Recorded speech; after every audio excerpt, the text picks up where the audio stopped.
서울의 밤은 어떤 이에게는 화려한 기회의 도시였지만 또 다른 이에게는 숨막히는 절망의 공간이었습니다.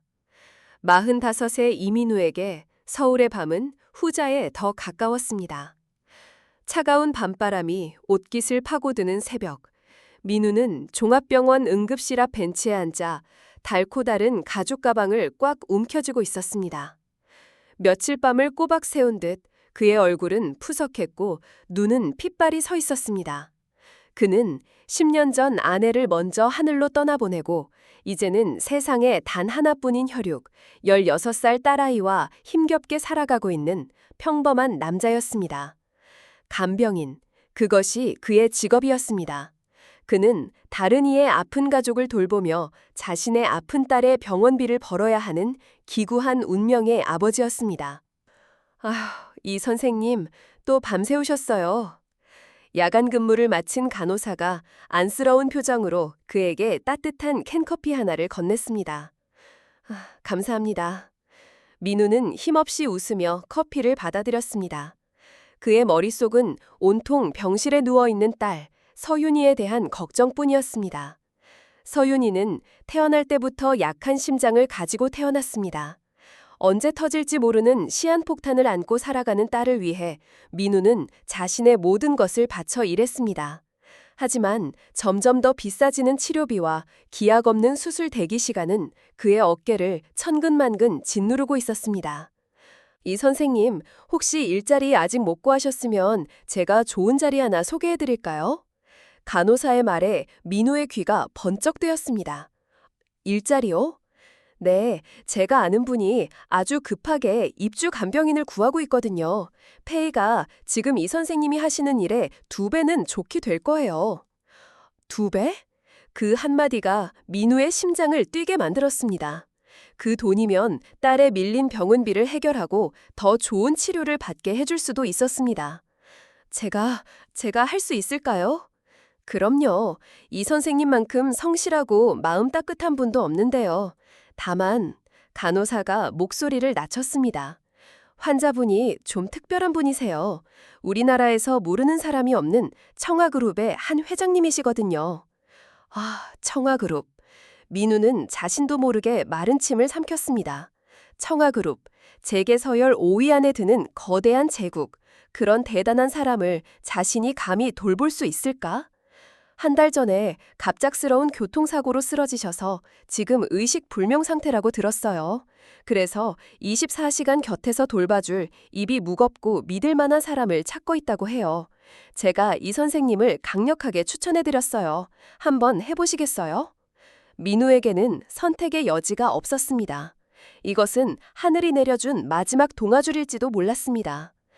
네, 하겠습니다. 꼭 하게 해주세요.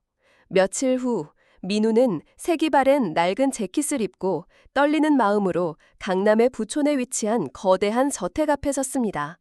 3층짜리 붉은 벽돌 저택은 마치 영화 속에서나 나올 법한 웅장하고 또한 위압적인 모습으로 그를 내려다보고 있었습니다. 이 기회를 절대로 놓치면 안 돼. 서윤이를 위해서. 그는 딸의 얼굴을 떠올리며 굳게 마음을 다잡았습니다. 그리고 떨리는 손으로 정문의 초인종을 눌렀습니다. 맑고 깨끗한 멜로디가 울려 퍼졌고 잠시 후 육중한 철문이 소리 없이 안쪽으로 열렸습니다. 그를 맞이한 것은 이 집안의 며느리 오서연이었습니다. 그녀는 민우의 인생을 그리고 그가 알지 못했던 과거의 모든 비밀을 송두리째 뒤흔들게 될 운명의 시작이었습니다. 육중한 철문이 열리고 안쪽에서 나타난 것은 30대 후반으로 보이는 단정하고 지적인 인상의 여성이었습니다. 깔끔하게 빗어온인 머리, 과하지 않으면서도 고급스러움이 묻어나는 원피스, 그리고 무엇보다 사람을 편안하게 만드는 따뜻하고 온화한 미소. 그녀는 이 거대한 저택의 안주인이자 청아그룹 한 회장의 며느리 오서연이었습니다. 안녕하세요. 오늘부터 오시기로 한 이민우 간병인님이시죠? 그녀의 목소리는 맑고 또한 부드러웠습니다.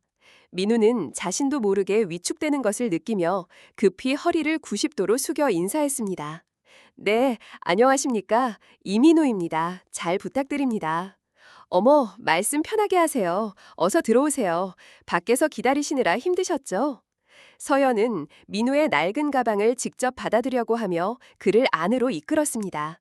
그녀의 몸에서는 은은하고 고급스러운 향수 냄새가 났습니다. 현관 안으로 들어서는 순간 민우의 입이 저절로 떡 벌어졌습니다.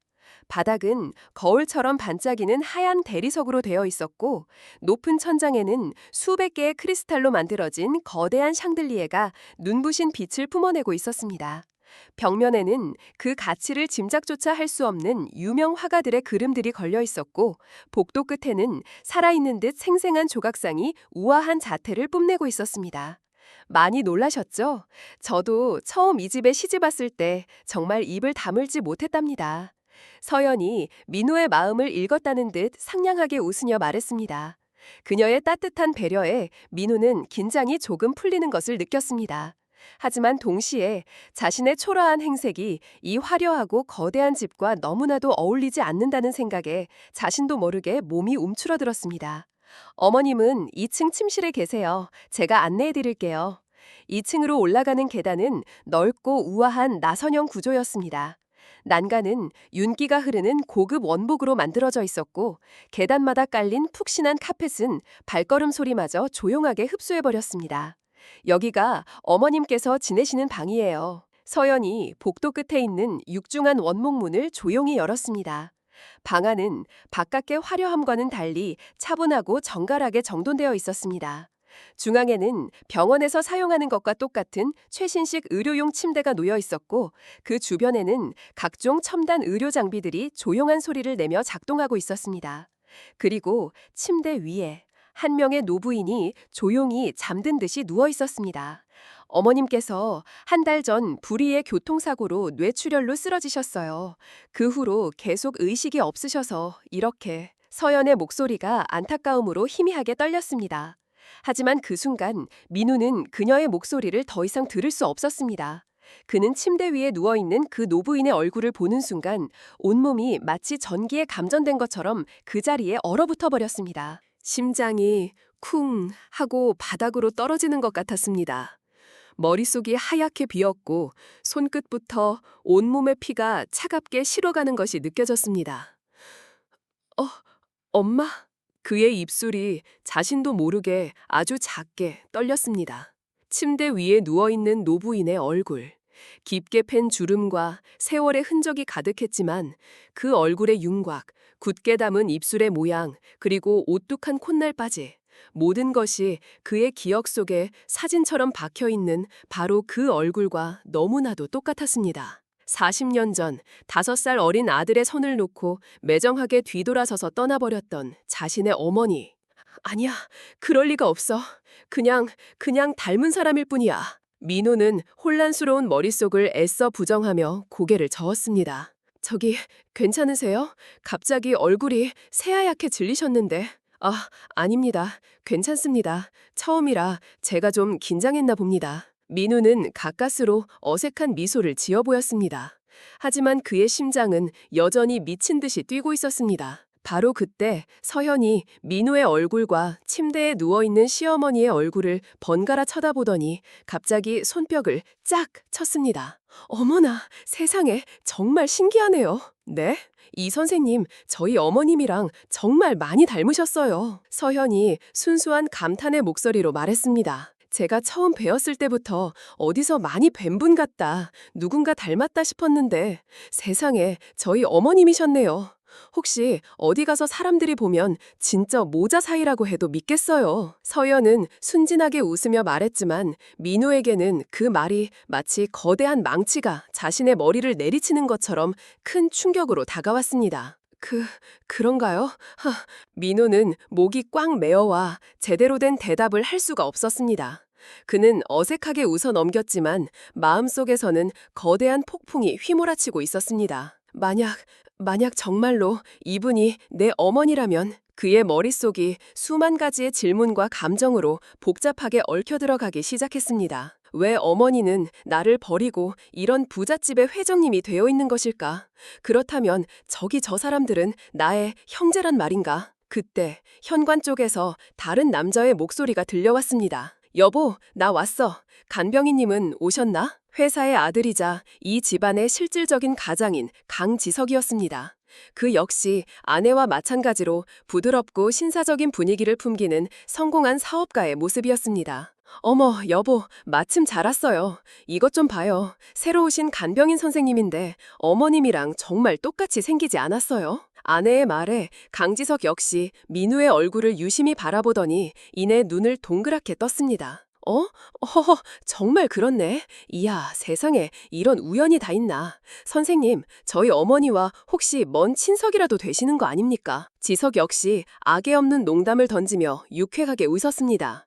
하지만 민우에게는 그 모든 말들이 가슴을 파고드는 날카로운 화살처럼 아프게만 느껴졌습니다. 그는 자신의 진짜 정체를 그리고 이 지독한 운명을 이들에게 어떻게 설명해야 할지 알 수가 없었습니다. 아니, 그보다 먼저 이 모든 것이 과연 진실인지 스스로에게 먼저 물어야만 했습니다. 선생님, 저희 어머니와 혹시 먼 친척이라도 되시는 거 아닙니까? 강지석의 악의 없는 농담에 이민우는 어떻게 대답해야 할지 몰라 그저 어색하게 웃기만 했습니다. 그의 머릿속은 여전히 혼란스러웠고 심장은 주체할 수 없이 뛰고 있었습니다. 여보, 그만하세요. 선생님 당황하시잖아요. 아내인 오서연이 남편의 팔을 가볍게 치며 말했습니다. 그녀는 민우를 향해 다시 한번 따뜻한 미소를 지어 보였습니다. 죄송해요, 선생님. 저희가 너무 신기해서 그랬어요. 기분 나쁘셨다면 사과드릴게요. 아닙니다. 괜찮습니다. 민우는 가까스로 대답했습니다. 부부는 민우를 마치 오래전부터 알고 지낸 가족처럼 편안하고 따뜻하게 대해주었습니다. 저녁 식사도 함께 하자고 권했고 방을 안내해주며 필요한 것은 없는지 불편한 점은 없는지 세심하게 물어보았습니다.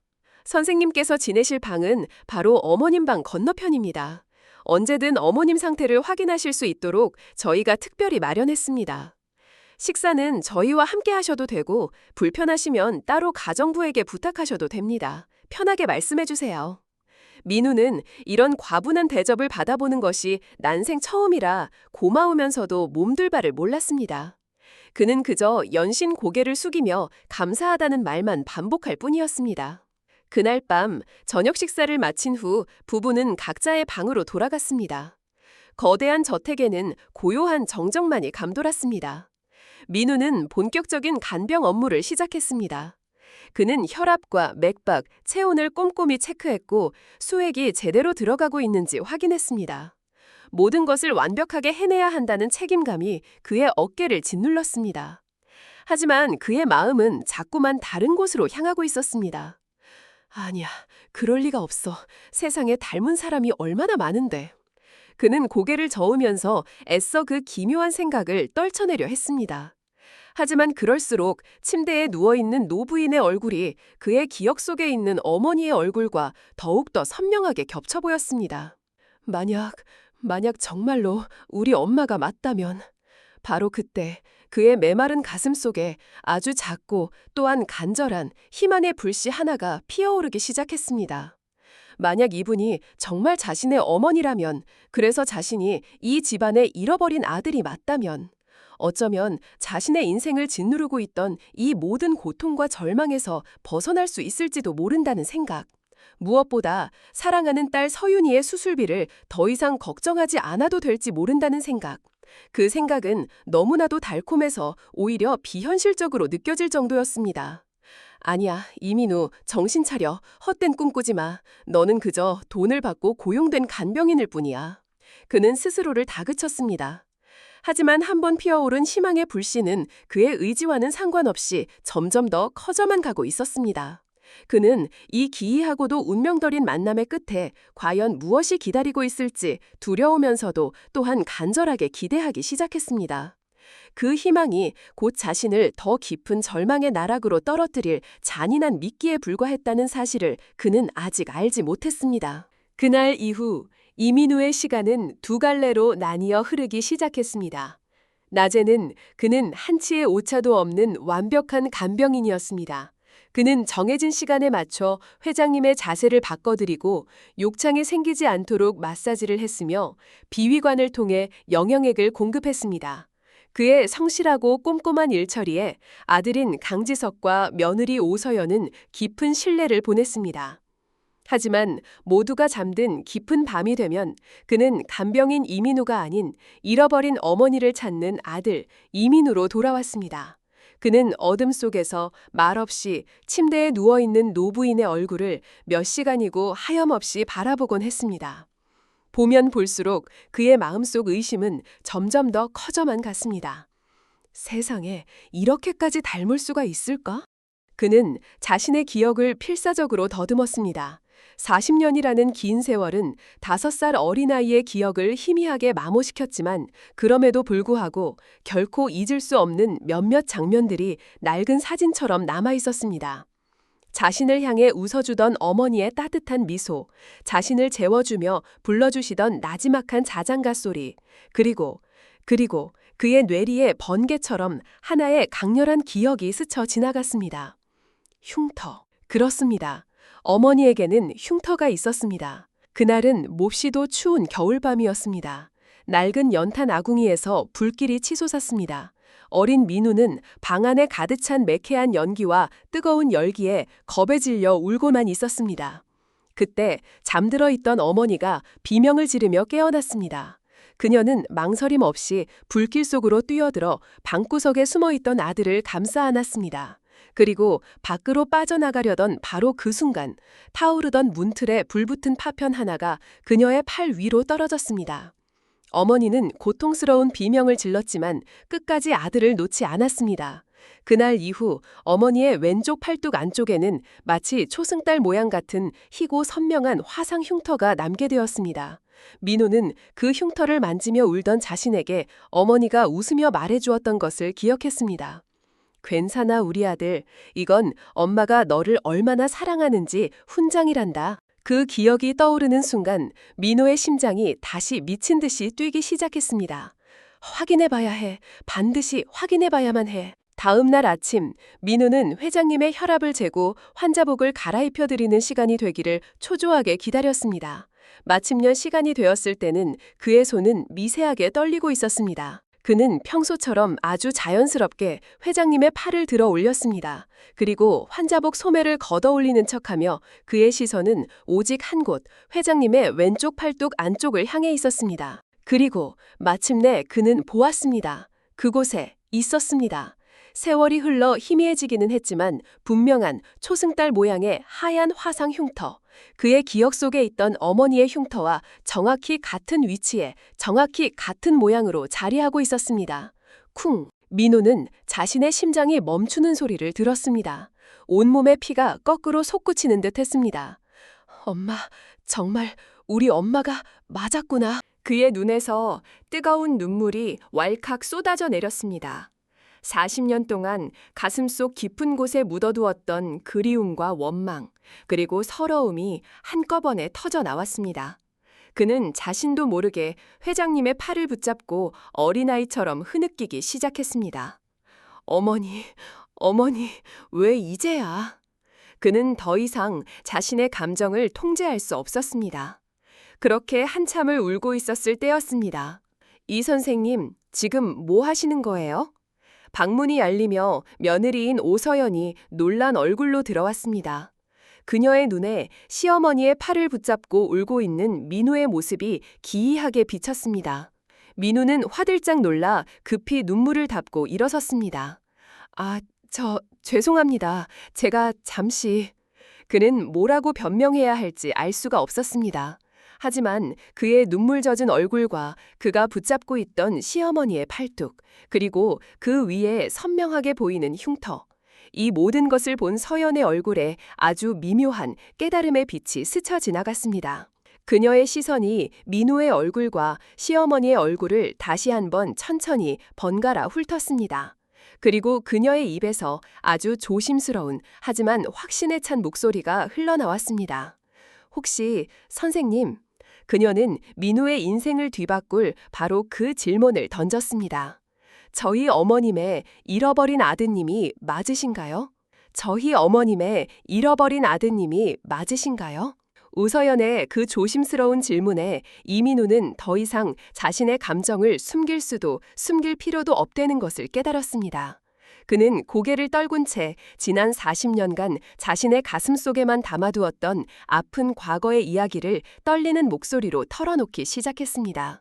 어린 시절 아버지가 돌아가신 후 홀로 남겨졌던 어머니, 자신을 불길 속에서 구해내다 왼쪽 팔에 얻게 된 화상 흉터, 그리고 어느 날 아침 아무 말 없이 자신의 손을 놓고 사라져버렸던 어머니의 마지막 뒷모습까지.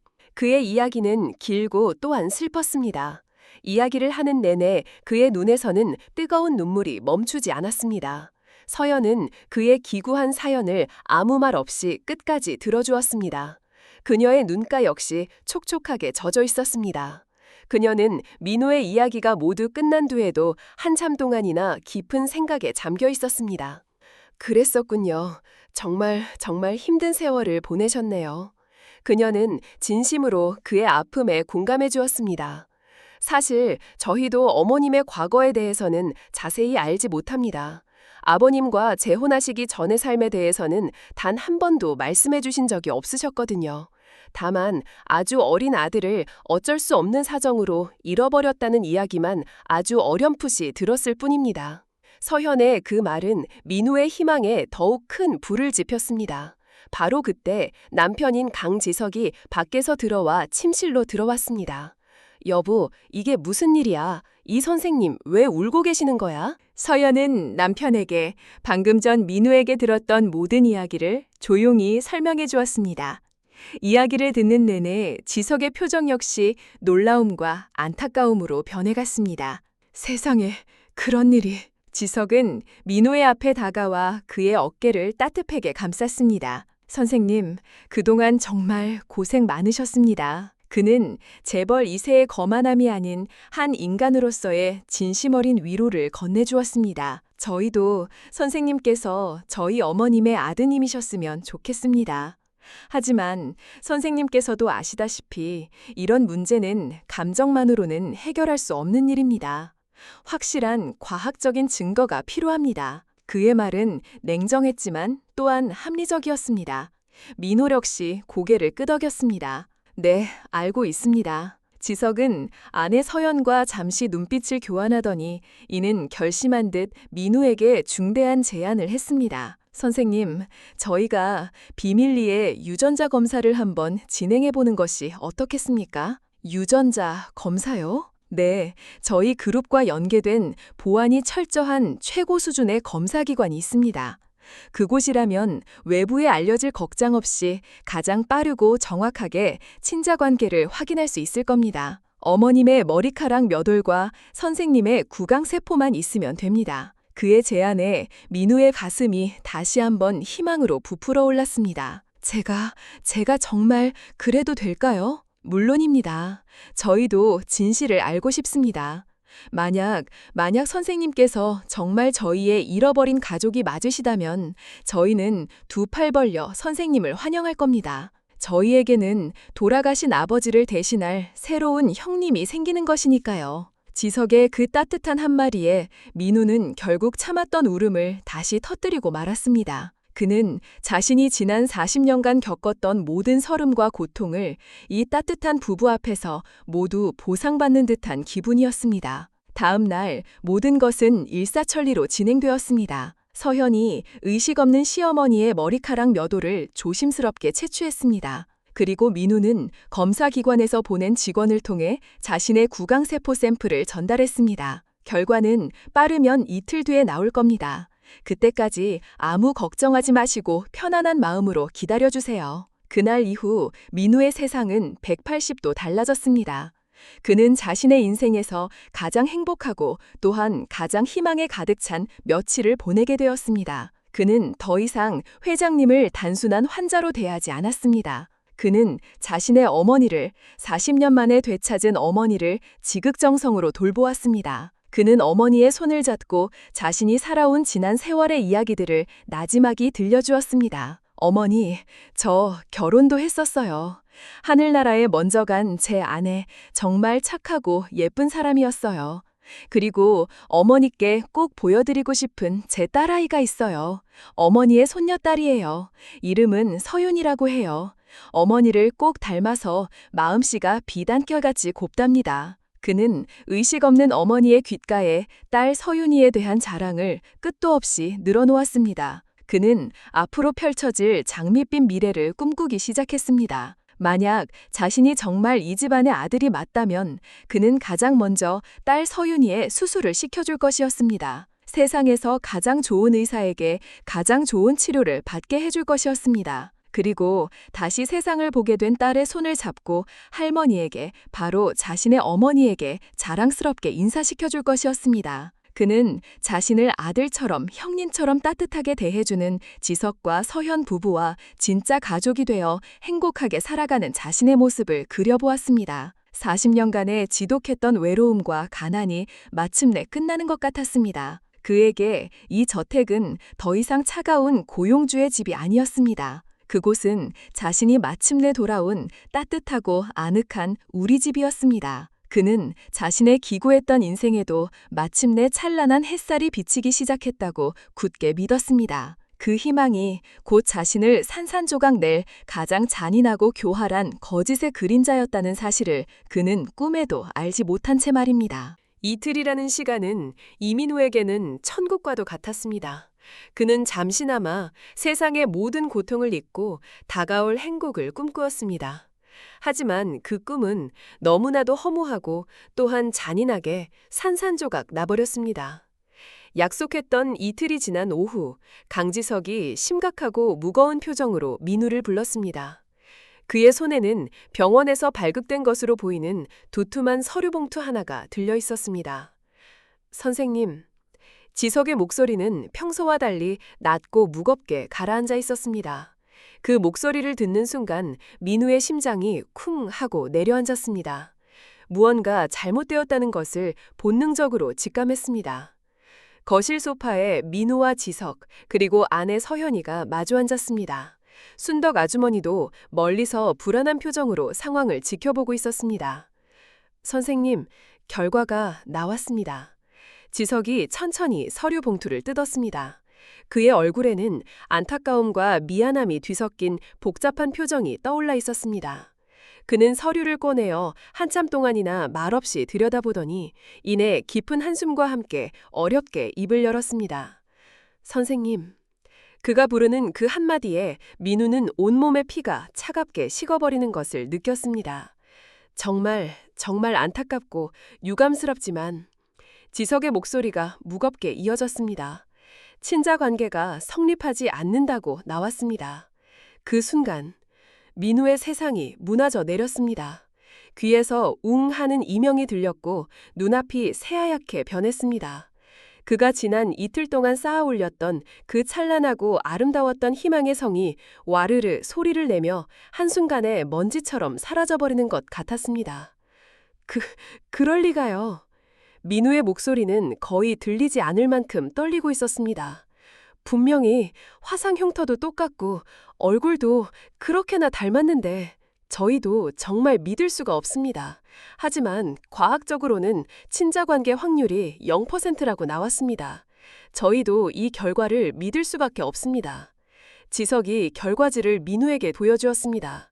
민우의 눈에 친부 관계 불일치라는 선명하고 또한 잔인한 글자가 비수처럼 날아와 박혔습니다.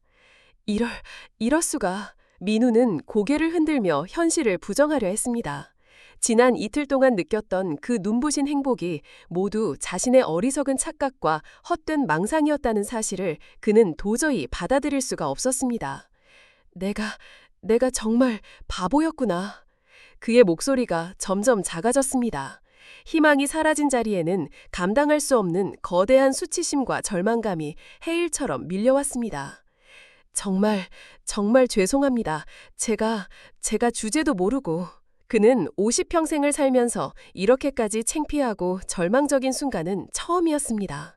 남의 집에 와서 주인 어른을 자신의 어머니라고 우기고 헛된 꿈을 꾸었던 자신의 모습이 너무나도 한심하고 비참하게 느껴졌습니다. 그동안 얼마나 불편하셨습니까? 민우는 고개를 푹 숙인 채 어린아이처럼 흐느끼기 시작했습니다. 그의 온몸이 억제할 수 없는 떨림으로 부들부들 떨렸고 숨을 쉬기조차 힘들었습니다. 그때 곁에 있던 서연이 그의 옆으로 다가와 그의 어깨를 따뜻하게 감쌌습니다. 선생님, 그만 우세요. 정말 괜찮아요. 서연의 목소리는 여전히 따뜻했습니다. 충분히 그러실 수 있어요. 저희도 처음에는 정말 믿었는걸요. 지성 역시 고개를 끄덕였습니다. 맞습니다. 저라도 선생님과 같은 상황이었다면 분명 그렇게 생각했을 겁니다.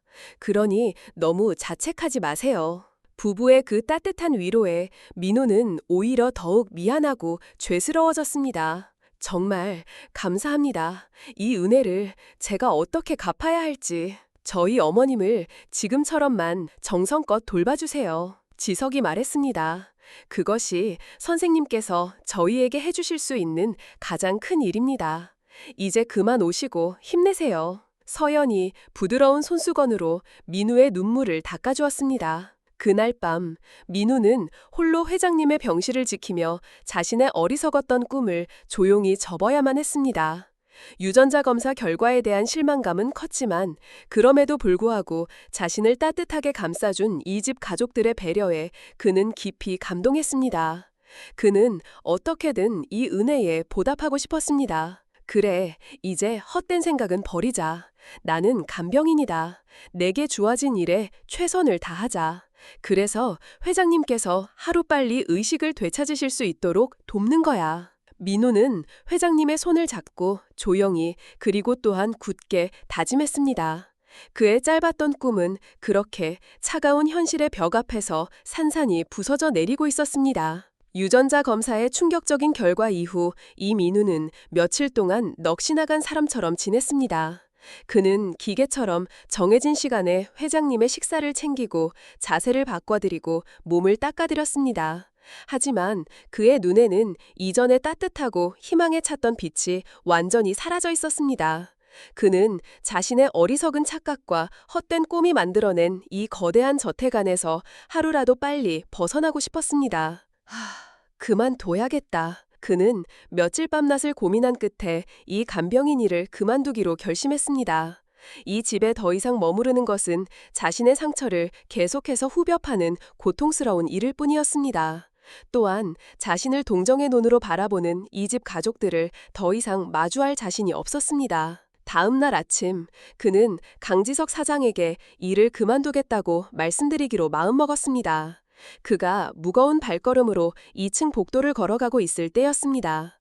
복도 끝에서 이 집의 늙은 남자 집사인 김 노인이 청소 카트를 밀며 그와 마주쳤습니다. 김 노인은 20년 넘게 이 집에서 일해온 과묵하고 존재감 없는 사람이었습니다. 그는 언제나 굳은 표정으로 그림자처럼 자신의 일만 묵묵히 처리할 뿐 다른 사람들과는 거의 말을 섞지 않았습니다. 민우는 평소처럼 그에게 가볍게 목례를 하고 지나치려 했습니다. 바로 그때 두 사람이 스쳐 지나가는 아주 짧은 순간 김 노인이 아주 교묘하고 또한 신속하게 민우의 재킷 주머니 속으로 작게 접은 쪽지 하나를 쓱 밀어넣었습니다. 응? 민우는 너무나도 순식간에 벌어진 일이라 잠시 무슨 일이 있었는지조차 깨닫지 못했습니다. 그가 당황하여 뒤를 돌아보았을 때 김 노인은 이미 아무 일도 없었다는 듯이 복도 저편으로 멀어져 가고 있었습니다. 민우의 심장이 갑자기 쿵 하고 뛰기 시작했습니다. 그는 아무도 없는 것을 확인하고 떨리는 손으로 주머니 속의 쪽지를 꺼내 펼쳐보았습니다. 쪽지에는 펜으로 급하게 휘갈겨 쓴 듯한 짧은 메시지가 적혀 있었습니다. 오늘 밤 11시 아무에게도 말하지 말고 뒤뜰 창고로 오시오. 이 집에는 당신이 알아야 할 무서운 비밀이 있소. 민우의 손이 파르르 떨렸습니다. 심장이 갑자기 빨리 뛰기 시작했고 온몸에 소름이 돋았습니다. 무서운 비밀? 그는 자신의 주변에서 무언가 거대한 음모가 소용돌이치고 있음을 본능적으로 직감했습니다. 그날 민우는 하루 종일 아무 일에도 집중할 수가 없었습니다. 그의 머릿속은 온통 쪽지의 내용으로 가득 차 있었습니다. 김 노인은 대체 왜 자신에게 이런 비밀스런 메시지를 보낸 것일까? 그리고 그가 말한 무서운 비밀이란 과연 무엇일까? 밤 11시. 저택의 모든 불이 꺼지고 모두가 깊은 잠에 빠져든 시간, 민우는 조용히 자신의 방문을 열고 밖으로 나섰습니다. 그는 고양이처럼 소리 없는 발걸음으로 1층으로 내려와 뒷문으로 향했습니다. 차가운 밤 공기가 그의 뺨을 스쳤습니다. 뒷마당은 달빛조차 들지 않아 칠흑같이 어두웠습니다. 그는 어둠 속에서 낡은 창고의 희미한 실루엣을 간신히 찾아낼 수 있었습니다. 그가 창고 앞에 다다랐을 때 낡은 나무 문이 끼익 소리를 내며 안쪽에서부터 열렸습니다. 문 안쪽에는 김 노인이 굳은 표정으로 서 있었습니다. 들어오시오. 창고 안은 곰팡이내와 흙냄새로 가득했습니다. 희미한 손전등 불빛 아래 김 노인의 얼굴은 평소보다 훨씬 더 심각하고 비장해 보였습니다. 저에게 하실 말씀이라는 게 대체 무엇입니까? 민우가 떨리는 목소리로 물었습니다. 김 노인은 대답 대신 창고 구석에 쌓여있던 낡은 상자 더미 뒤로 민우를 이끌었습니다. 그리고 상자 뒤에 교묘하게 숨겨져 있던 작은 녹음기 하나를 그의 앞에 내밀었습니다. 이것을 들어보시오. 김 노인이 떨리는 손으로 녹음기의 재생 버튼을 눌렀습니다. 치지직거리는 작은 소음과 함께 녹음기에서 익숙한 목소리들이 흘러나오기 시작했습니다. 그것은 바로 강지석 사장과 그의 아내 오서현의 목소리였습니다. 여보, 그 간병인 말이야. 정말 어머니랑 똑같이 생겼더라. 정말 잃어버린 아들 아니야? 글쎄, 만약 그렇다면 일이 아주 복잡해지는데. 뭐가 복잡해져? 오히려 잘 된 거 아니야? 당신은 아무것도 몰라. 어머니 재산이 전부 누구 앞으로 상속되게 되어 있는지 잊었어? 설마.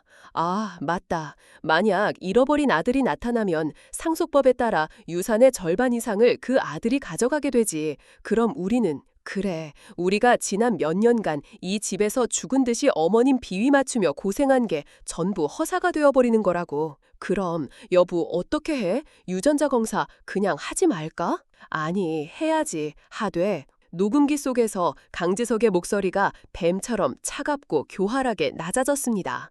결과를 우리가 원하는 대로 만들면 되는 거야. 그 순간 민우의 머릿속에서 무언가 쾅 하고 터지는 듯한 거대한 충격이 그의 온몸을 덮쳤습니다. 유전자 검사 결과가 조작된 것이었다니. 이게 대체... 민우의 목소리가 공포와 분노로 격렬하게 떨렸습니다. 김 노인은 그의 어깨를 굳은 손으로 붙잡으며 더욱 충격적인 마지막 진실을 그의 귓가에 속삭였습니다. 그들은 회장님이 하루빨리 돌아가시기를 바라고 있소. 회장님의 재산을 온전히 독차지하기 위해서 말이오.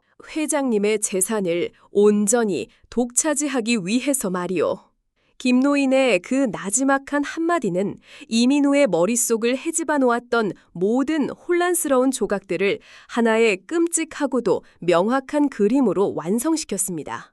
유전자 검사 결과가 조작들었다는 충격이 채 가시기도 전에 그의 눈앞에 더 거대하고 추악한 음모의 실체가 서서히 드러나고 있었습니다. 회장님을 돌아가시게 한다니요. 그게 대체 무슨 말씀이십니까? 민우가 떨리는 목소리로 되물었습니다. 그는 자신이 지금 듣고 있는 말이 과연 현실인지조차 분간할 수 없었습니다. 김 노인은 깊은 한숨을 내쉬었습니다. 그의 얼굴에는 지난 20년간 이 집안의 비밀을 홀로 짊어져온 자의 깊은 고뇌와 슬픔이 주름처럼 새겨져 있었습니다. 내가 이 집에서 일한 지 20년이 넘었소. 그는 아주 오래전 이야기부터 천천히 털어놓기 시작했습니다. 내가 처음 이 집에 들어왔을 때 지금의 회장님 한 여사님은 지금과는 완전히 다른 분이셨소. 늘 웃음이 많으시고 아랫사람들에게도 늘 따뜻하셨지. 돌아가신 선대 회장님, 즉 지금 저 안에 있는 강지석 사장의 아버지를 진심으로 사랑하고 존경하셨소.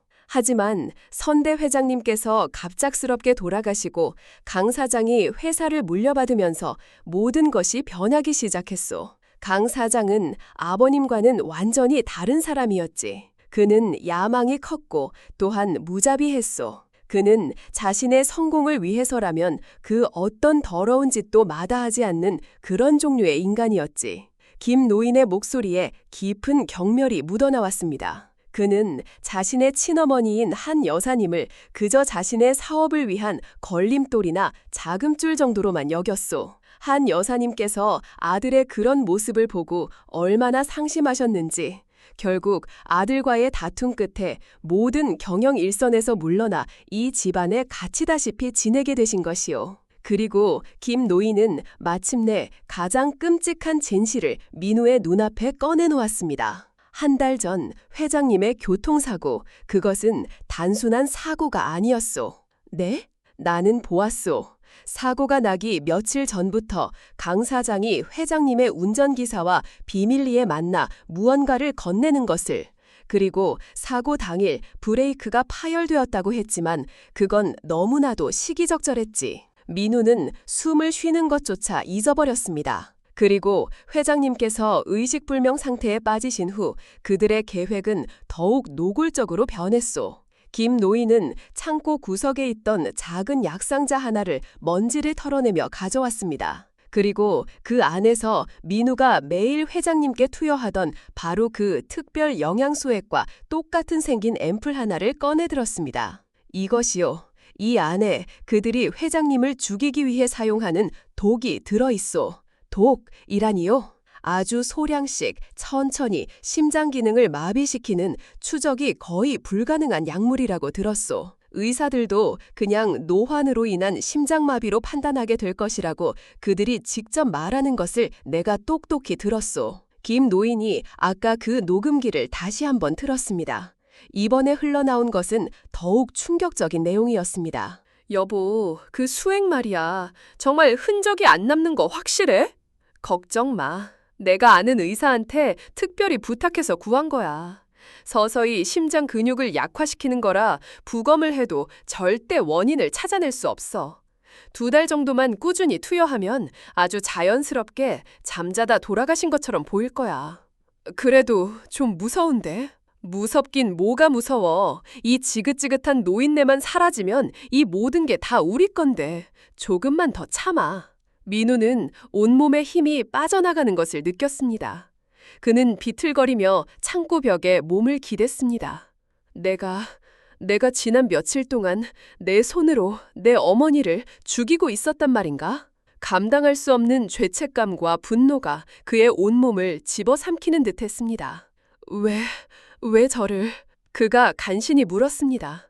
왜 그들은 하필이면 나를 이 끔찍한 계획의 하수인으로 끌어들였단 말입니까? 김 노인의 얼굴에 깊은 연민의 빛이 떠올랐습니다. 그것이 내가 당신에게 이 모든 것을 털어놓게 된 이유요. 김 노인은 민우의 얼굴을 아주 오랫동안 말없이 바라보았습니다. 당신이 이 집에 처음 들어오던 날, 나는 내 눈을 의심했소. 당신의 얼굴이 40년 전 내가 모셨던 젊은 시절의 한 여사님과 너무나도 똑같이 생겼기 때문이었소. 그리고 그날 밤 당신이 회장님의 팔을 붙잡고 어머니라 부르며 우는 것을 나는 문 밖에서 모두 들었소. 나는 그때 모든 것을 깨달았지. 당신이 바로 한 여사님께서 평생을 가슴에 묻고 그리워했던 바로 그 잃어버린 아드님이라는 사실을 말이오. 김 노인의 눈가에 이슬이 맺혔습니다. 그들은 당신을 이용한 것이오. 당신이 회장님의 아들일지도 모른다는 사실을 그들은 처음부터 눈치채고 있었던 것이지. 그래서 일부러 유전자 검사를 조작하여 당신을 절망시키고 당신의 손으로 직접 어머니를 죽이게 만든 것이오. 만약 만에 하나 이 모든 범죄가 발각되더라도 모든 죄를 당신에게 뒤집어 씌울 완벽한 시나리오를 그들은 처음부터 계획하고 있었던 것이오. 어머니를 원망한 아들이 재산을 노리고 간병인으로 위장 취업하여 어머니를 살해했다. 이보다 더 완벽한 이야기가 어디 있겠소. 마침내 모든 진실의 조각들이 맞춰졌습니다. 민우는 더 이상 아무런 생각도 할 수가 없었습니다. 그의 머릿속은 분노와 슬픔 그리고 배신감으로 완전히 불타버리는 듯했습니다. 그는 자신을 아들처럼 형님처럼 대하며 따뜻한 미소를 지어 보였던 강지석과 오서현의 그 위선적인 얼굴을 떠올렸습니다. 그리고 그 가면 뒤에 숨겨져 있던 악마보다 더 추악하고 잔인한 그들의 진짜 얼굴을 보았습니다. 그 순간 민우의 눈에서 뜨거운 눈물이 흘러내렸습니다. 하지만 그것은 더 이상 슬픔이나 절망의 눈물이 아니었습니다. 그의 눈동자 속에서 무언가 차갑고 또한 무서운 것이 활활 타오르기 시작하고 있었습니다. 그것은 모든 것을 불태워버릴 맹렬한 분노의 불꽃이었습니다. 그는 이제 더 이상 나약한 피해자로만 남아있지 않을 것이었습니다. 그는 자신의 손으로 이 모든 것을 끝내기로 굳게, 아주 굳게 다짐했습니다. 증거는 어디에 있습니까? 이민우의 목소리는 이전과는 비교할 수 없을 만큼 차갑고 단단해져 있었습니다. 그의 눈에서는 더 이상 눈물이 흐르지 않았습니다. 대신 모든 것을 끝장내겠다는 강철 같은 결의가 서늘하게 빛나고 있었습니다. 김 노인은 그런 민우의 변화를 조용히 지켜보았습니다. 그는 민우가 자신처럼 평생을 그림자 속에서 숨어 지내는 사람이 아니라 불의에 맞서 싸울 용기를 가진 사람이라는 것을 믿고 싶었습니다. 나를 따라오시오. 김 노인은 손전등 불빛에 의지하여 창고의 더 깊숙하고 어두운 곳으로 민우를 이끌었습니다. 그곳에는 수십 년은 좋게 되어 보이는 낡은 목재 캐비넷 하나가 거미줄에 덮인 채 놓여 있었습니다. 이 집에서 유일하게 CCTV가 없는 곳이요. 김 노인이 캐비넷의 맨 윗칸을 가리키며 말했습니다. 저 안에 내가 지난 몇 년간 목숨을 걸고 모아온 모든 것들이 들어있어. 민우는 떨리는 손으로 낡은 캐비넷 문을 열었습니다. 안쪽에는 먼지 쌓인 낡은 서류들 틈에 작은 비닐꾸러미 하나가 교묘하게 숨겨져 있었습니다.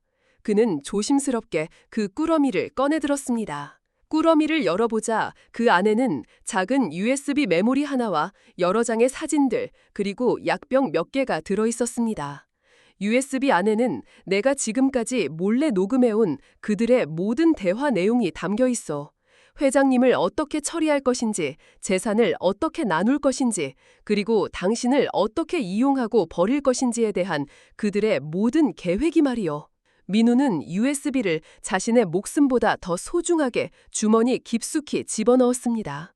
그리고 이 사진들은 김 노인이 사진 몇 장을 집어들었습니다.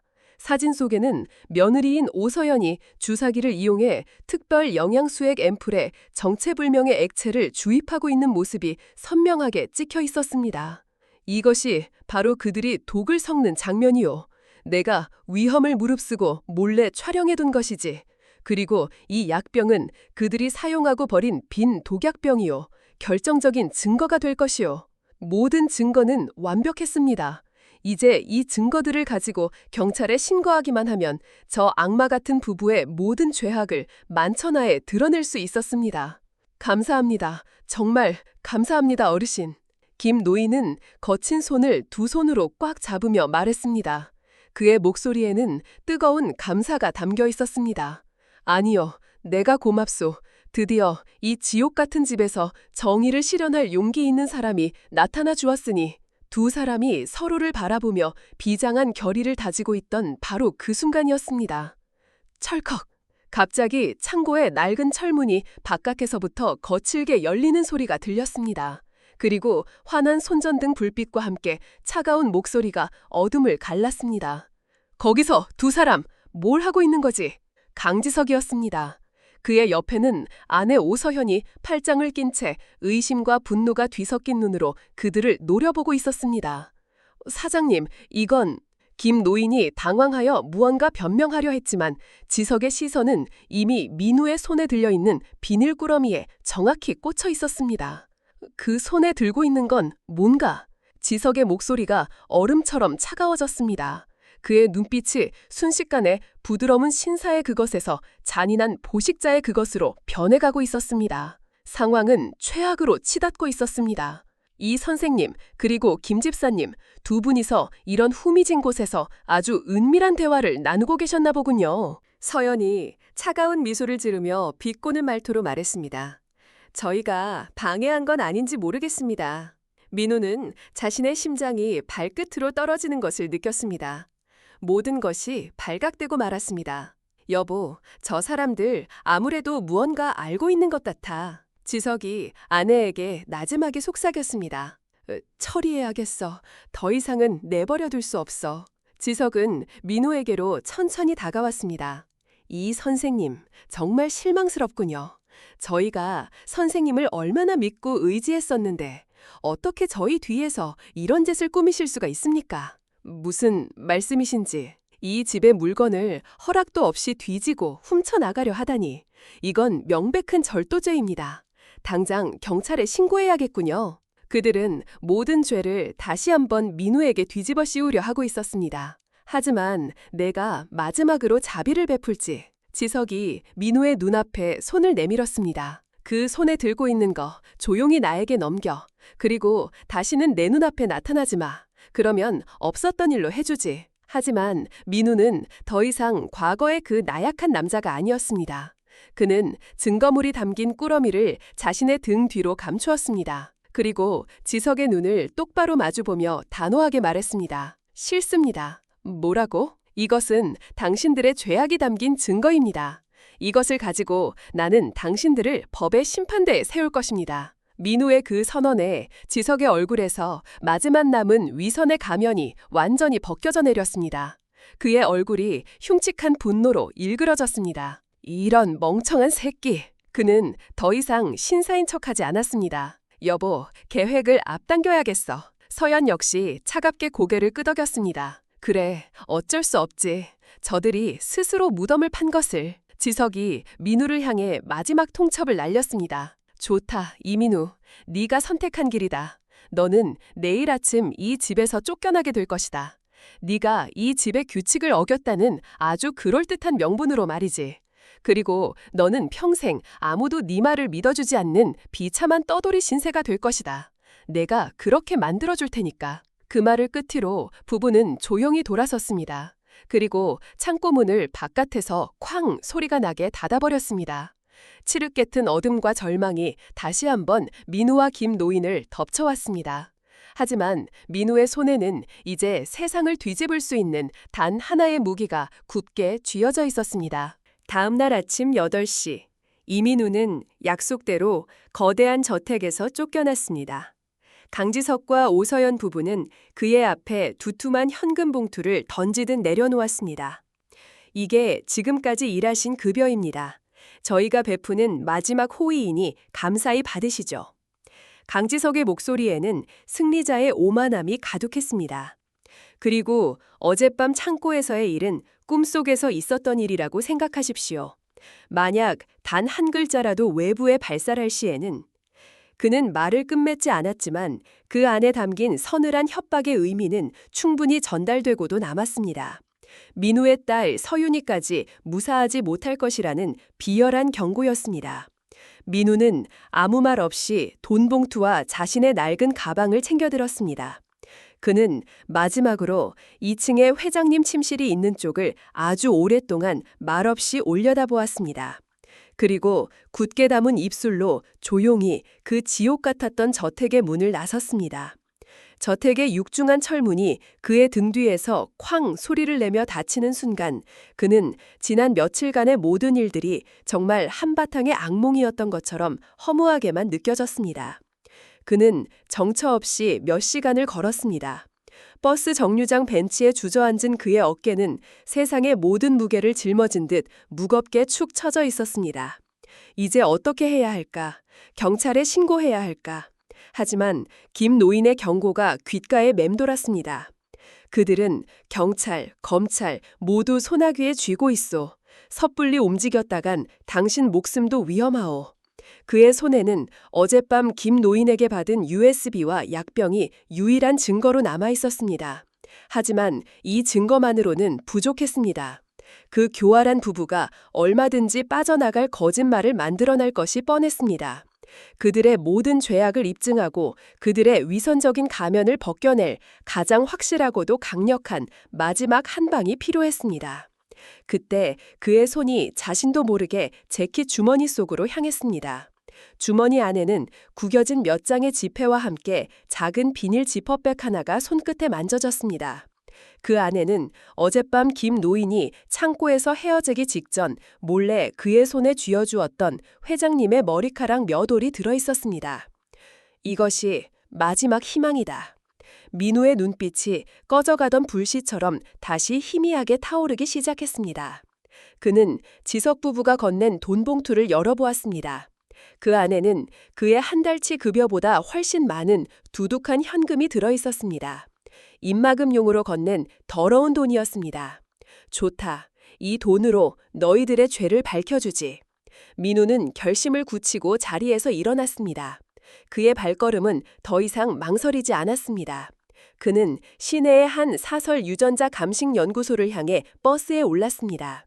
그것은 비용은 비쌌지만 그 어떤 외부의 압력에도 흔들리지 않는 최고의 공신력과 보안을 자랑하는 곳이었습니다. 연구소에 도착한 민우는 접수 창구에서 떨리는 목소리로 말했습니다. 친자 확인, 유전자 검사를 의뢰하고 싶습니다. 그는 주머니에서 회장님의 머리카락이 담긴 지퍼백을 꺼냈습니다. 그리고 자신의 구강 상피세포를 직접 채취했습니다. 가장 빠르고 정확한 결과로 부탁드립니다. 비용은 얼마가 들어도 상관없습니다. 그는 지석이 건넨 그 더러운 돈을 망설임 없이 검사 비용으로 모두 지불했습니다. 접수증을 받아들고 연구소를 나서는 그의 발걸음은 무거웠지만 또한 비장했습니다. 이제 주사위는 던져졌습니다. 앞으로 48시간 후 그의 손에 쥐어질 그 얇은 종이 한 장이 그의 남은 인생과 저 거대한 저택 안에 갇혀있는 어머니의 운명을 결정하게 될 것이었습니다. 그는 그 48시간을 자신의 마지막 전쟁을 준비하며 기다리기로 했습니다. 그 후 이틀. 그 48시간은 이민우의 인생에서 가장 길고 또한 가장 고통스러운 시간이었습니다. 그는 아주버님 댁의 작은 방에 틀어박혀 잠시도 눈을 붙이지 못했습니다. 천국과 지옥을 오가는 수만 가지의 상상들이 그의 머릿서속을 헤집어 놓았습니다. 만약 이번 결과마저 친자가 아니라고 나온다면 그는 정말로 모든 것을 포기해야만 할 것이었습니다. 이틀이 지난 오후 3시, 마침내 그의 휴대폰이 운명의 도착을 알리는 진동과 함께 울렸습니다. 발신자는 유전자 감식 연구소였습니다. 여보세요? 민우의 목이 바싹 타들어가 목소리가 제대로 나오지 않았습니다. 이민우 고객님이시죠? 대한유전자감식연구소입니다. 의뢰하신 유전자 검사 결과가 나왔습니다. 지금 연구소로 방문 가능하시겠습니까? 네, 지금 바로 가겠습니다. 민우는 거의 반사적으로 자리에서 튀어올랐습니다. 연구소로 향하는 버스 안에서 그의 손은 땀으로 축축하게 젖어 있었습니다. 심장은 금방이라도 터져버릴 것처럼 격렬하게 뛰고 있었습니다.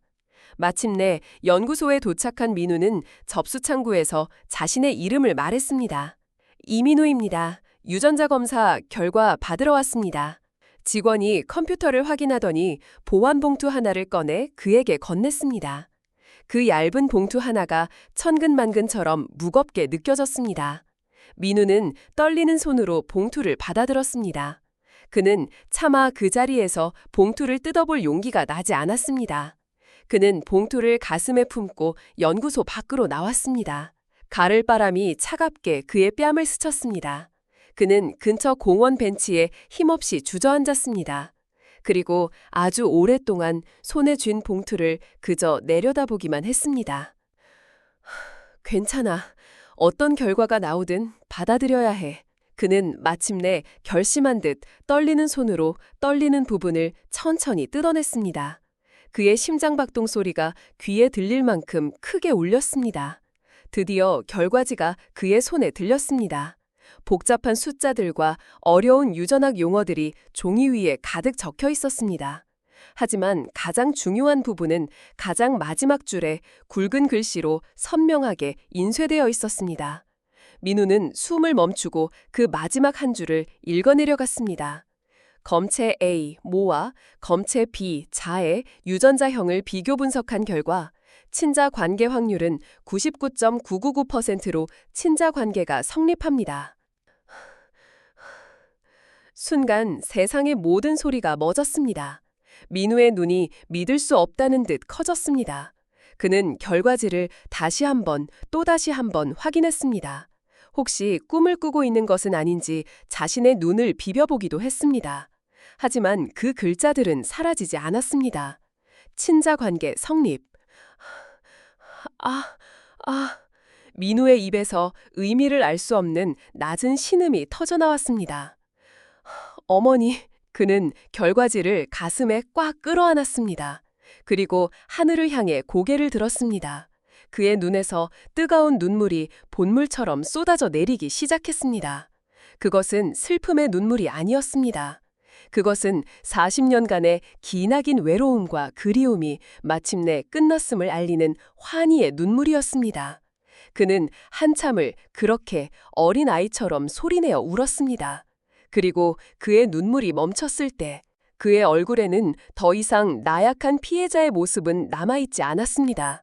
그의 눈빛은 이제 모든 진실을 손에 쥔 자의 차갑고 또한 단단한 결의로 활활 불타오르고 있었습니다. 강지석, 오서현, 그는 그 두 사람의 이름을 마음속으로 되뇌었습니다. 이제 너희들이 죗값을 치를 시간이다. 그는 자리에서 일어났습니다. 그의 손에는 이제 세상을 뒤집을 수 있는 가장 강력하고도 확실한 심판의 칼날이 굳게 쥐어져 있었습니다. 그의 발걸음은 이제 지옥의 문을 향해 망설임 없이 나아가고 있었습니다. 해가 완전히 지고 가로등 불빛이 하나둘 켜지기 시작하는 저녁 8시. 이민우는 터덜터덜 익숙한 저택의 정문 앞에 다시 섰습니다.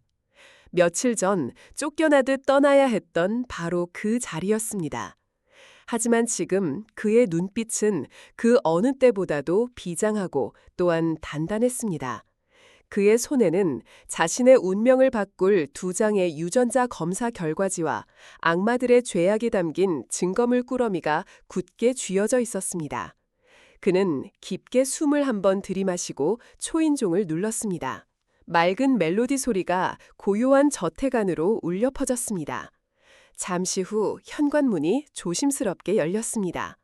문을 연 사람은 집사 김노인이었습니다. 그는 다시 돌아온 민우를 보고 말을 잇지 못했습니다. 그의 눈에는 놀라움과 함께 걱정과 불안잠이 가득했습니다. 어르신, 민우가 김노인을 향해 나지막이 말했습니다. 오늘 모든 것을 끝내러 왔습니다. 김노인은 민우의 그 결의에 찬 눈빛을 보고 더 이상 그를 말릴 수 없다는 것을 깨달았습니다. 그는 말없이 문을 활짝 열어주며 걱정스럽게 속삭였습니다. 무슨 일이신지는 묻지 않겠습니다. 다만 조심하셔야 합니다. 민우는 작게 미소를 지으며 고개를 끄덕였습니다. 그는 현관 안으로 들어섰습니다. 익숙한 대리석 바닥과 화려한 샹들리에, 모든 것이 며칠 전과 똑같았지만 이제 민우에게 이 모든 것은 어머니의 피와 눈물로 얼룩진 가증스러운 위선 덩어리로만 보였습니다. 거실에서는 강지석과 오서현 부부가 와인을 마시며 저녁 식사를 하고 있었습니다. 그들 둘 다 민우의 존재를 전혀 눈치채지 못하고 있었습니다. 오늘 그 계약건 정말 힘들었어. 하지만 결국 해냈지. 지석이 만족스러운 듯이 말하다가 거실 입구에 서 있는 민우를 발견했습니다. 그의 손에 들려있던 와인잔이 공중에서 멈췄습니다. 그의 얼굴에서 웃음기가 순식간에 사라졌습니다. 아내 서연 역시 남편의 시선을 따라 고개를 돌리더니 손에 들고 있던 포크를 땡그랑 소리를 내며 접시 위로 떨어뜨렸습니다. 이민호 씨, 지석이 믿을 수 없다는 표정으로 천천히 일어서며 말했습니다. 무슨 일로 다시 오신 겁니까? 저희는 분명히. 서현 역시 당황한 기색을 감추지 못하고 급히 일어섰습니다.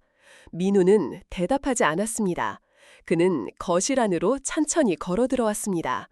그리고 마치 이 집의 진짜 주인인 것처럼 소파에 당당하게 앉았습니다.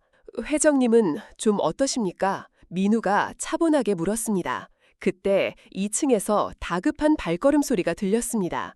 누군가 서둘러 계단을 내려오고 있었습니다. 사모님, 회장님 수액이 다 떨어져서 교체해야. 계단을 내려온 사람은 새로 고용된 젊은 간병인이었습니다.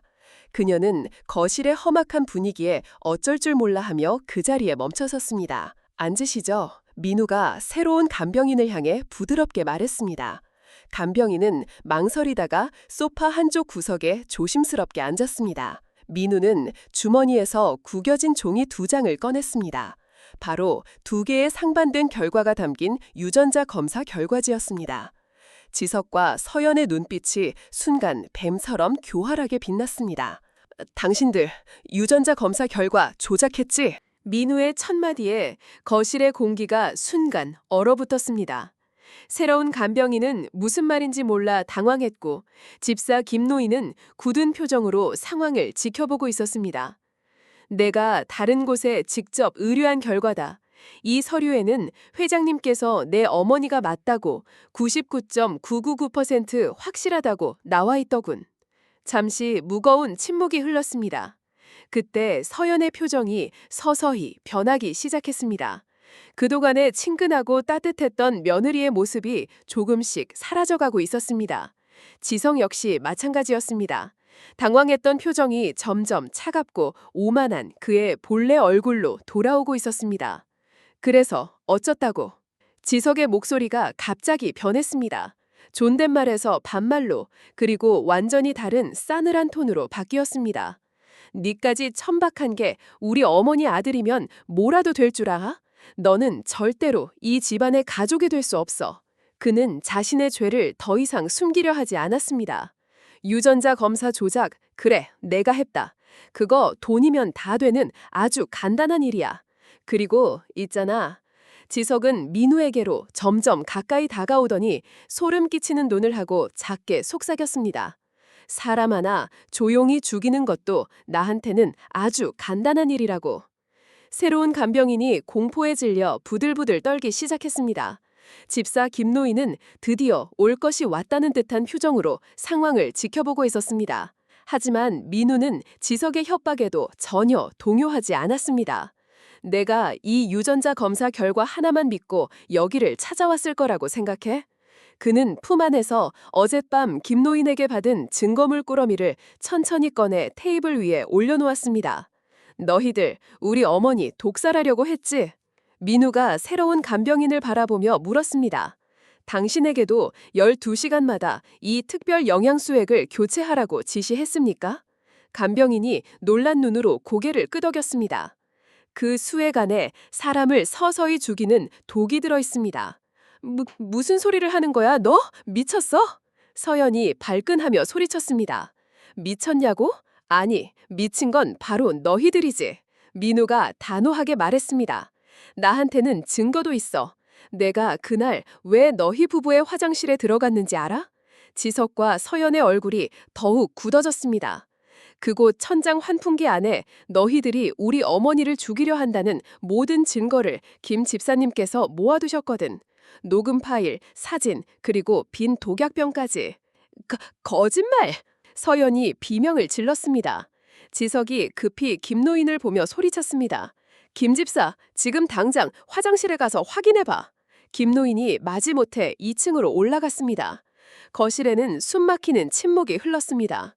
몇 분 후 김노인이 비닐에 쌓인 꾸러미를 들고 내려왔습니다. 지석과 서연은 그 꾸러미를 보자 얼굴이 새하얗게 질렸습니다. 너 이 사실 누구한테 얘기했어? 경찰에 신고했냐? 지석이 민우의 멱살을 잡고 흔들며 소리쳤습니다. 민우는 비웃으며 말했습니다. 아니, 이제 여기서 나가서 신고하려고. 죄를 지었으면 죄값을 치러야지, 안 그런가? 민우의 그 말을 듣는 순간 지석은 잠시 멈칫하더니 갑자기 작게 웃기 시작했습니다.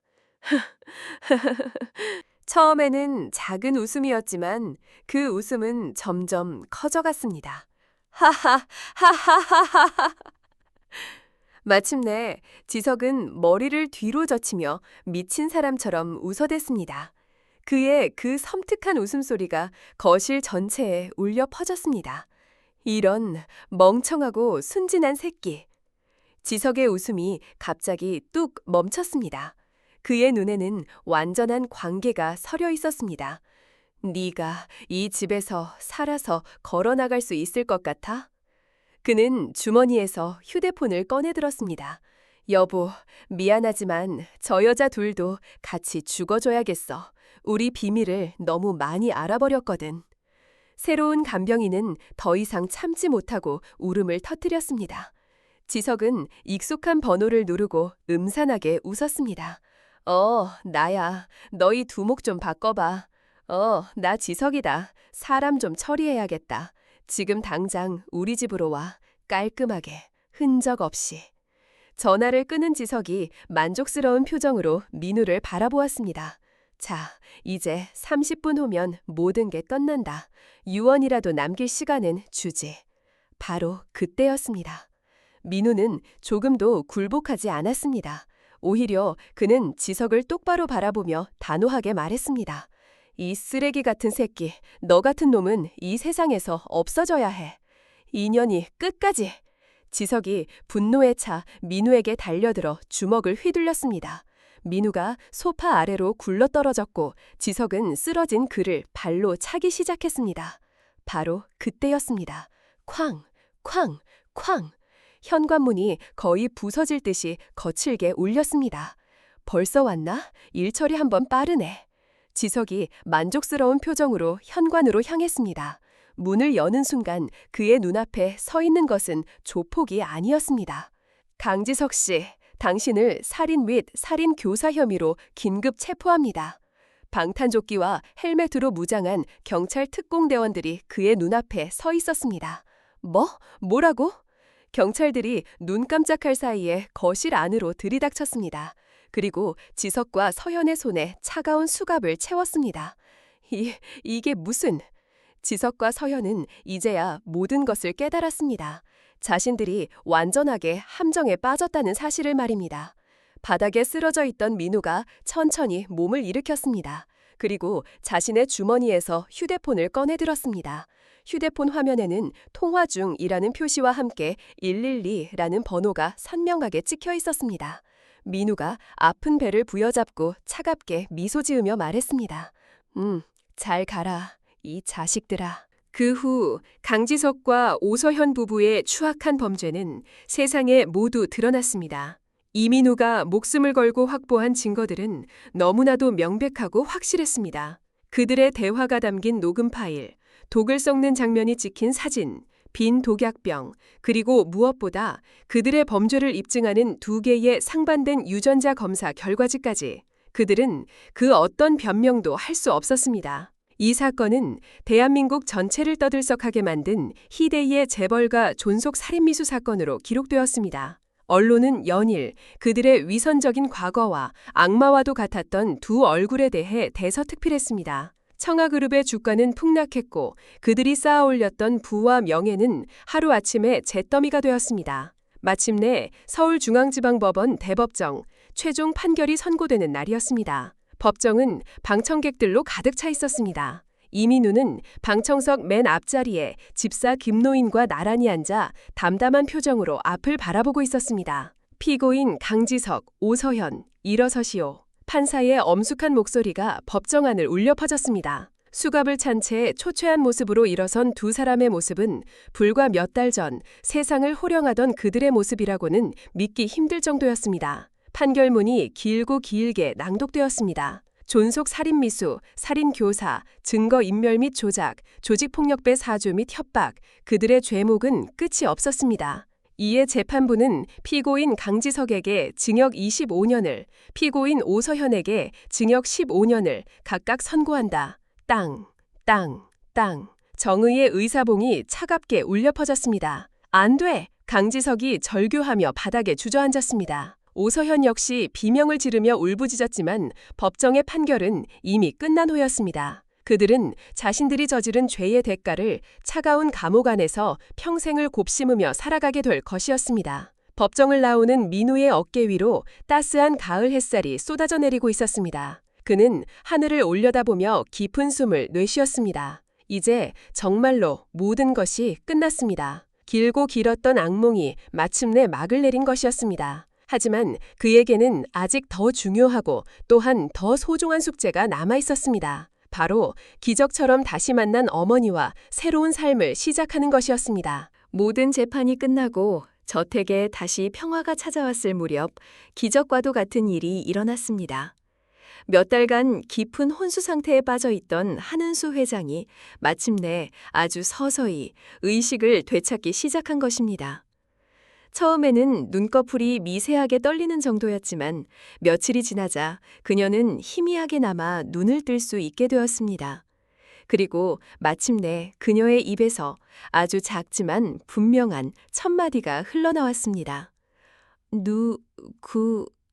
그녀의 곁을 밤낮으로 지키고 있던 이민우는 그 목소리를 듣는 순간 자신의 심장이 멎는 듯 했습니다. 어머니, 저예요. 민우예요. 그는 어머니의 손을 두 손으로 꽉 잡았습니다. 한은수 회장의 초점 없는 눈동자가 아주 천천히 민우의 얼굴을 향했습니다. 그녀는 낯설지만 또한 이상하게도 너무나 익숙한 그 얼굴을 한참 동안이나 말없이 바라보았습니다. 그녀의 흐릿한 기억 속 어딘가에 깊숙이 잠들어 있던 어떤 그리운 얼굴이 떠오르는 듯 했습니다. 민우? 그녀의 입술이 떨리며 아들의 이름을 불렀습니다. 네, 어머니, 저예요. 40년 전에 어머니가 떠나셨던 바로 그 아들 민우예요. 민우의 눈에서 뜨거운 눈물이 쏟아져 내렸습니다. 그 순간 한은수 회장의 눈에서도 굵은 눈물줄기가 주름진 뺨을 타고 흘러내리기 시작했습니다. 40년이라는 기나긴 세월 동안 단 하루도 잊어본 적 없었던 자신의 피덩이, 꿈속에서조차 애타게 부르던 그 이름, 자신의 아들이 지금 눈앞에 있었습니다. 내 아들. 어머니와 아들은 그렇게 40년 만에 서로를 마주보며 한참을 울고 또 울었습니다. 그 눈물 속에는 그동안의 모든 그리움과 원망, 슬픔과 아픔이 모두 녹아내리는 듯 했습니다. 며칠이 지나 한 회장의 기력이 어느 정도 회복되었을 때 그녀는 민우의 손을 잡고 지난 40년간 자신의 가슴 속에만 묻어두었던 그 아픈 비밀을 털어놓았습니다. 민우야, 이 못난 어미를 용서해다오. 그녀의 목소리는 쇠약했지만 그 안에는 깊은 죄책감이 담겨 있었습니다. 나는 너를 사랑하지 않아서 너를 버린 것이 아니었다. 그녀의 이야기는 40년 전 그날로 거슬러 올라갔습니다. 그녀는 원래 가난한 집안의 딸이었지만 당시 장래가 유망했던 젊은 사업가, 즉 민우의 친아버지와 뜨겁게 사랑하여 결혼했습니다. 하지만 행복은 길지 않았습니다. 민우가 3살 되던 해 남편이 불의의 사고로 세상을 떠났고 시댁의 태도는 하루아침에 돌변했습니다. 그들은 처음부터 나를 마음에 들어 하지 않았단다. 뼈대 없는 가문 출신이라는 이유만으로 말이다. 남편이 살아있을 때는 어쩔 수 없이 며느리로 받아들였지만 남편이 죽자마자 그들은 나에게서 너를 빼앗으려 했어. 시댁은 막대한 재산을 가진 지역의 유지였습니다. 그들은 핏덩이 손자를 자신들이 직접 키우겠다며 그녀에게는 위자료 몇 푼을 쥐어주고 집에서 쫓아내려 했습니다. 나는 절대로 너와 헤어질 수 없다고 버텼다. 하지만 그들은 사람이 아니었어. 그들은 만약 내가 너를 데리고 떠나지 않으면 너와 나 둘 다 이 세상에서 조용히 사라지게 만들겠다고 나를 협박했다. 그녀의 눈에서 다시 눈물이 흘렀습니다. 그때 나는 너무 어렵고 아무런 힘도 없었단다. 나는 너를 지키기 위해 너를 떠나는 그 끔찍한 선택을 할 수밖에 없었어. 언젠가 내가 반드시 힘을 키워서 너를 다시 찾아오겠다고 피눈물로 맹세하며. 그녀는 민우를 보육원에 잠시 맡겨두고 악착같이 돈을 벌었습니다. 그리고 몇 년 후 지금의 남편인 강지석의 아버지를 만나 재혼하게 되었고 그의 도움으로 작은 사업을 시작하여 마침내 지금의 청아그룹을 일구어냈습니다. 나는 단 하루도 너를 잊은 적이 없었다. 내가 성공해야만 했던 유일한 이유는 바로 너를 다시 찾기 위해서였어. 하지만 내가 너를 다시 찾았을 때 너는 이미 다른 가정에 입양되어 행복하게 살고 있었더구나. 그녀는 몰래 아들이 살아가는 모습을 멀리서 지켜볼 수밖에 없었습니다. 이미 새로운 가정을 꾸린 아들의 행복을 깨뜨릴 수가 없었기 때문입니다. 미안하다, 아들아. 정말 미안하다. 한은수 회장은 아들의 손을 잡고 오열했습니다. 민우는 어머니의 그 아픈 이야기를 들으며 함께 눈물을 흘렸습니다.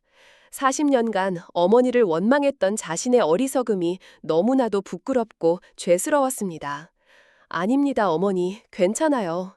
민우가 어머니를 따뜻하게 감싸 안았습니다. 다 이해해요. 오히려 어머니께서 얼마나 힘드셨을지 그동안 정말 고생 많으셨어요. 괜찮아요, 어머니. 이제 제가 있잖아요. 제가 어머니 곁에서 평생 지켜드릴게요. 40년의 길고 긴 세월을 돌고 돌아 어머니와 아들은 비로소 서로의 상처를 따뜻하게 보듬어 안고 있었습니다. 그들의 눈물겨운 재회는 이 저택의 모든 아픔을 깨끗하게 씻어내리는 듯 했습니다. 어머니와 아들의 눈물겨운 재회 이후 거대한 저택에는 수십 년 만에 처음으로 따뜻하고 행복한 웃음소리가 가득 차기 시작했습니다. 한은수 회장은 자신의 남은 모든 것을 오직 아들 민우와 이제 막 찾은 손녀 서윤이를 위해 쏟아붓기로 결심했습니다. 그녀가 가장 먼저 한 일은 자신의 모든 권력과 재산을 총동원하여 손녀 서윤이에게 새 심장을 찾아주는 것이었습니다. 그녀는 국내 최고의 의료진으로 특별팀을 구성했고 전 세계의 심장 이식 네트워크를 뒤졌습니다. 그리고 마침내 기적처럼 서윤이에게 꼭 맞는 심장 기증자가 미국에서 나타났습니다. 서윤아, 이제 괜찮아. 할머니가 우리 강아지 꼭 다시 뛰게 해줄게. 한 회장은 수술실로 들어가는 손녀의 작은 손을 눈물로 잡고 약속했습니다. 몇 시간의 피말리는 기다림 끝에 수술은 완벽하게 성공했습니다. 서윤이는 새로운 심장과 함께 새로운 삶을 선물받게 된 것이었습니다. 몇 달 후, 저택의 넓은 정원에는 따스한 봄 햇살이 가득했습니다. 그 햇살 아래 세 사람이 나란히 앉아 있었습니다. 휠체어에 앉아 손녀를 사랑스럽게 바라보는 할머니 한은수 회장, 그녀의 어깨를 감싸 안고 있는 아들 이민우, 그리고 할머니의 무릎에 앉아 이제는 건강하게 까르르 웃고 있는 손녀 서윤이. 할머니, 저것 보세요. 나비예요. 서윤이가 작은 손가락으로 꽃밭 위를 날아다니는 노란 나비를 가리켰습니다. 그녀의 눈은 세상을 처음 본 아이처럼 호기심과 생기로 반짝반짝 빛나고 있었습니다. 그렇구나. 참 예쁘구나. 한 회장은 손녀의 머리를 쓰다듬으며 평생 느껴보지 못했던 충만한 행복감에 눈을 감았습니다. 그녀는 40년이라는 긴 세월을 돌고 돌아 마침내 자신의 잃어버린 시간을 되찾은 것이었습니다. 이민우는 어머니와 딸이 함께 웃는 모습을 가슴 벅찬 눈으로 바라보았습니다. 그는 더 이상 세상에 부러울 것이 없었습니다. 그 후 이민우는 어머니의 곁에서 경영 수업을 받기 시작했습니다. 그는 과거의 아픔을 딛고 청아그룹의 유일한 후계자로서 새로운 인생을 시작했습니다. 그는 어머니의 따뜻한 리더십과 자신이 가장 낮은 곳에서 직접 경험했던 서민들의 삶을 경영 철학에 녹여냈습니다. 그는 돈이 아닌 사람을 먼저 생각하는 진정한 기업가로 성장해 나갔습니다. 시간이 흘러 이민우가 마침내 청아그룹의 회장으로 취임하게 되던 날, 취임식 연단에 선 그는 자신을 바라보는 수많은 임직원들과 객석 맨 앞자리에 앉아 있는 어머니와 딸을 향해 진심을 담아 연설을 시작했습니다. 저는 오늘 이 자리에 서서 돌아가신 저의 아버지를 떠올립니다.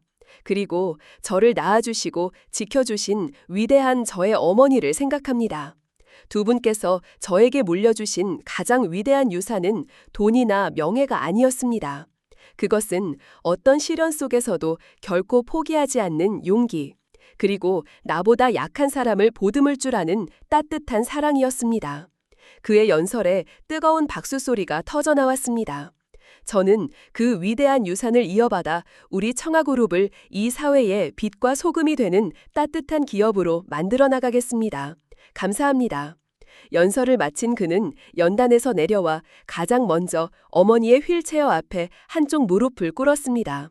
어머니, 감사합니다. 그리고 사랑합니다. 한은수 회장은 자랑스러운 아들의 손을 주름진 손으로 힘껏 마주 잡았습니다. 그녀의 눈가에 행복의 눈물이 조용히 흘러내리고 있었습니다. 한 가족의 길고 길었던 아픔과 시련의 이야기는 그렇게 눈부신 해피엔딩으로 막을 내리고 있었습니다. 그들의 이야기는 우리에게 진정한 가족의 의미와 절망 속에서도 결코 희망을 잃지 않는 위대한 사랑의 힘을 보여주고 있었습니다.